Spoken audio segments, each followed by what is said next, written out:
High বন্ধুরা, কেমন আছো? আশা করছি তোমরা সবাই ভালো আছো। আমিও ভালো আছি, ভালো নার মধ্যেও ভালো আছি।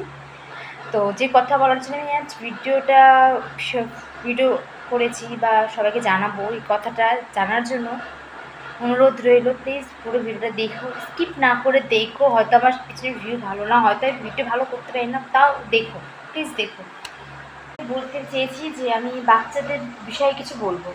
মানে যেসব বাচ্চারা ছোটো ছোটো 5 বছরের নিচে যারা আর কি আছে, তাদের একটা ছোঁয়াছুঁয়ি রোগ রয়েছে, হ্যান্ড ফুট মাউথ, তাই তো রোগেরটার নাম। সেটা হবার ফলে বাচ্চারা ভীষণ কষ্ট পাচ্ছে, ভীষণ মারাত্মক কষ্ট। যেসব বাচ্চাদের হয়েছে একমাত্র তাদের মায়েরাই জানবে তাদের উপর দিয়ে কী গেছে। আমার 2 ছেলেরই হয়েছে, একটার বয়স 3 বছর, একটা 7 মাস বয়স।